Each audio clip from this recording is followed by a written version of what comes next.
নমস্কার বন্ধুরা, আমি সুষমা আরও একটা নতুন ব্লগে আপনাদের সবাইকে স্বাগত। তো বন্ধুরা, কাছে দূরে দেশ ও দেশের বাইরে যে যেখান থেকে আমার ভিডিওটি দেখছেন, আশা করি আপনারা সবাই খুব ভালো আছেন।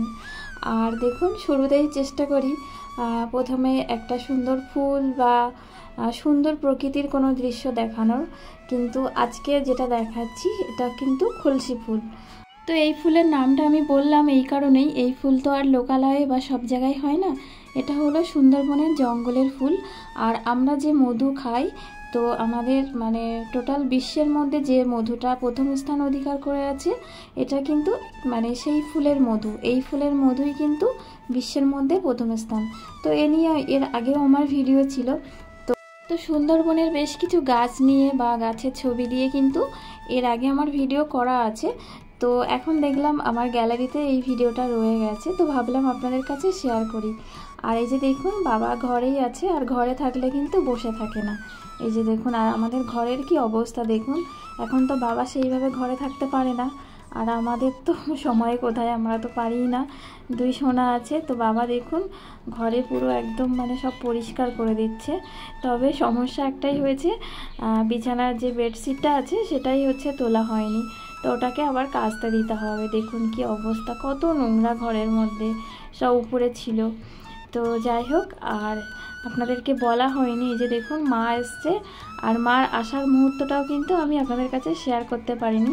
তার কারণ হচ্ছে, তখন আমি দুই মানিককে কিন্তু ঘুম পাড়াচ্ছিলাম, দুপুরের দিকে এসছে, আর প্রচণ্ড বৃষ্টি ছিল। তো তারপরে মাঝখানে গতকাল তো অন্য ভিডিও এসছে। তো আপনারা তো দেখেছেন গতকালকের ব্লগে আমার কোনো ডেইলি ব্লগের কোনো কিছুই ছিল না। তো ইউটিউবের সাথে কথা বলে কি তথ্য জানতে পেরেছিলাম সেগুলোই আপনাদের কাছে শেয়ার করেছিলাম।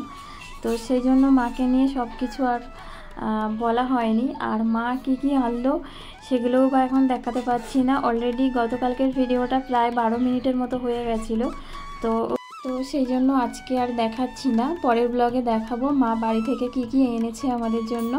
তো দেখুন বন্ধুরা, মারা তো আস্তে আস্তে প্রায় বিকাল 3টে বেজে গেছিলো, আর ঝমঝমে বৃষ্টি ছিল, সারাদিন ধরে বৃষ্টি হয়েছে। এত বৃষ্টি হয়েছে ওখানে ঠিকঠাক নৌকা মানে চলাচল হচ্ছিল না, খেয়া দিচ্ছিল না, সেই জন্য অনেকটা দেরি হয়েছে।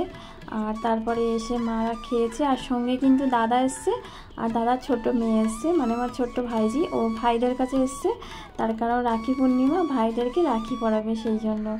তো দেখুন, সন্ধ্যাবেলা এই যে আমাদের ইলিশ মাছের ঝোল হয়েছে, আর তার আগে তো চা পাঁপড় মুড়ি এগুলো খাওয়া হয়েছে। তো সব কিছু আমি শেয়ার করতে পারিনি, অল্প অল্প করে একটু করে শ্যুট করেছিলাম, সেগুলোই কিন্তু আপনাদেরকে দেখালাম।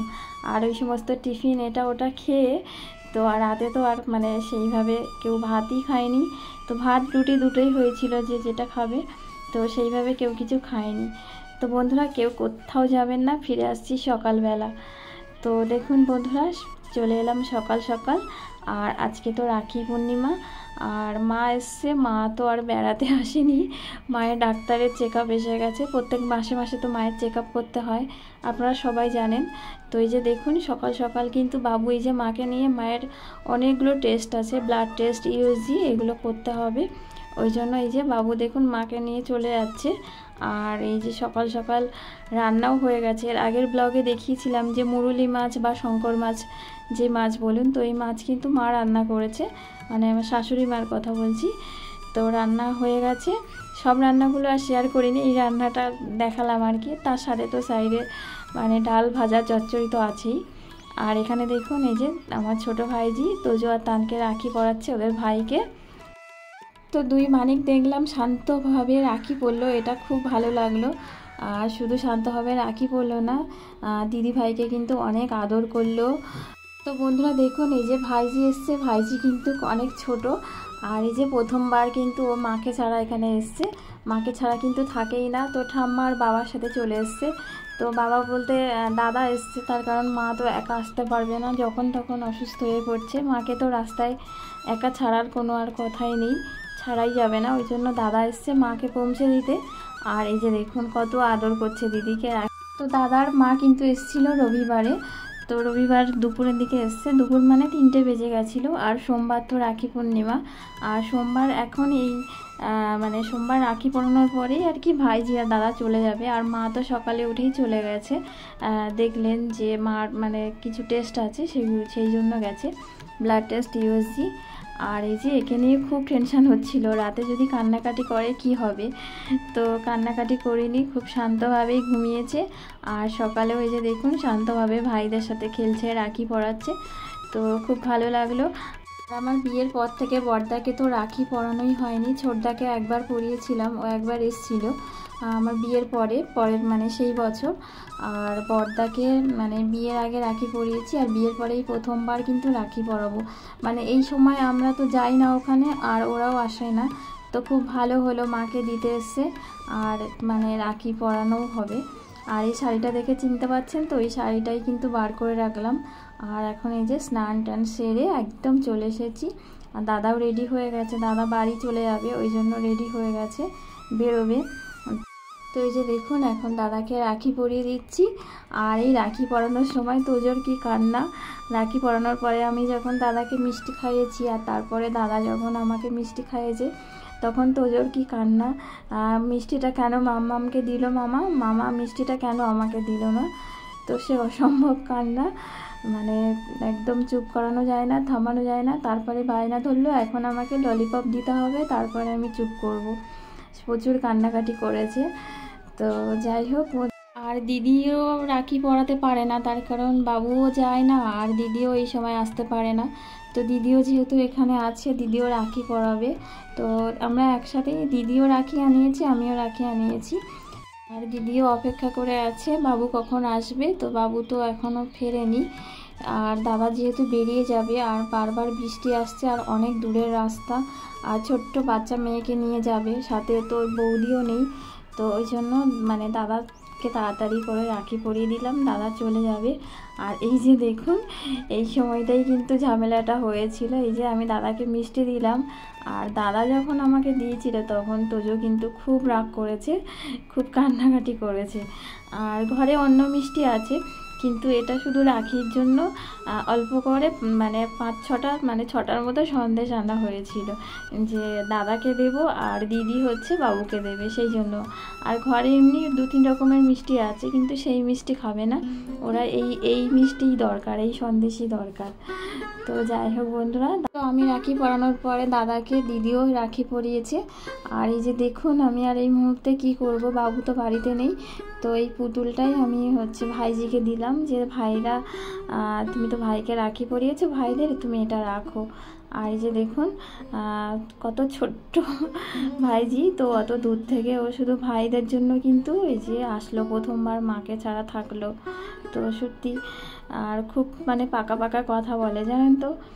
তো যাই হোক বন্ধুরা, দাদা তো বেরিয়ে গেল, রাখি পরার পরে ও খাওয়া দাওয়া করে সঙ্গে সঙ্গে বেরিয়ে গেছে। আর এই যে এখন মারা মানে আসবে, মা আর বাবু তো ফোন করেছিল, ট্রেন থেকে নেমেছে, এক্ষুনি চলে আসবে। তো বন্ধুরা এই যে দেখুন এই শাড়িটা দেখে চিনতে পারছেন তো, এই শাড়িটা কিন্তু আপনারাই পছন্দ করে দিয়েছিলেন। জামাই ষষ্ঠীর সময় যখন গেছিলাম বাপের বাড়িতে, তখন 2টো শাড়ি দেখিয়েছিলাম, তার মধ্যে কিন্তু বেশিরভাগ আপনারা বলেছিলেন যে এই শাড়িটাই ভালো লাগবে। তো সেই শাড়িটাই কিন্তু আজকে পরেছি। তো বন্ধুরা এই শাড়িটা পরার আগেই তো আপনারা আমাকে পছন্দ করে দিয়েছিলেন যে এটাই বেশি ভাল লাগবে। তো এখন ওই শাড়িটা পরেছি, কেমন লাগছে অবশ্যই কিন্তু কমেন্ট করে জানাবেন। আর এই যে দেখুন মা আর বাবু চলে এসেছে।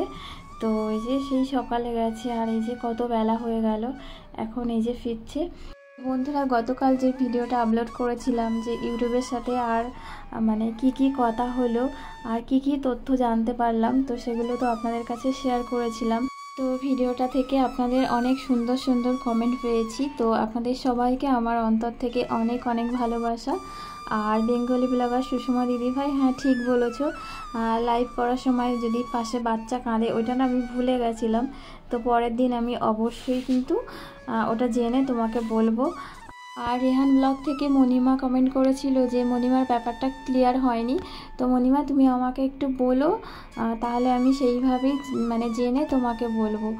আর পম্পা দিদিভাই, পম্পা ব্লগ থেকে পম্পা দিদিভাই কমেন্ট করেছে তাহলে আনলিস্ট মানে অন্য মানে দিদিভাই একটু বুঝতে মনে হয় ভুল করেছে, অন্য রকম কমেন্ট করেছিল।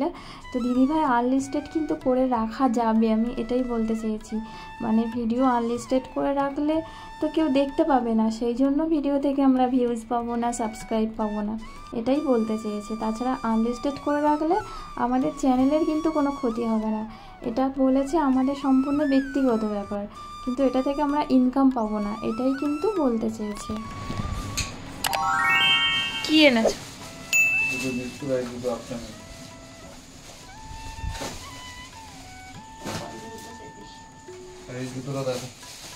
এখানে দেখুন মাকে রেখে তারপরে সন্ধ্যাবেলা বাবু আবার একটু বাজারে গেছিলো, তো সোনাদের দুধ ছিল না, দুধ নিয়ে এসছে। আর এই যে আমার ঘরে পরা চুটিটা খারাপ হয়ে গেছিলো, তো সেই জন্যই নিয়ে এসছে। তো মানে আমি যে মানে নাইসের বা মানে ডক্টর শু যেগুলো নরম সফট যে জুতোগুলো, ওইগুলোই আমি মেঝেতে পরতে ভালোবাসি, এই ধরনের জুতো পরি না। তো ও নিয়ে এসছে, তো আবার আমাকে হেঁটে দেখাচ্ছে, বলছে ঠিকই তো আছে, এটা তুমি ঘরে পরো না। তো আমার পায়ে তো 8 সাইজের জুতো লাগে, পাটা যেরকম লম্বা আর সেরকম সব দিক থেকেই চওড়া, ওই জন্য 8 সাইজের জুতো লাগে। তো বললো আমি এরকমভাবে পরে একটু স্ল্যাক করে দেবো, তাহলে তোমার ঠিক হবে। তো বন্ধুরা, আমার ঘরে পরার জুতোটা কেমন লাগলো অবশ্যই কিন্তু কমেন্ট করে জানাবেন। আর সবাই খুব ভালো থাকুন, সুস্থ থাকুন, সাবধানে থাকুন, দেখা হচ্ছে আগামীকাল। তো সবাইকে আজকের মতো টাটা।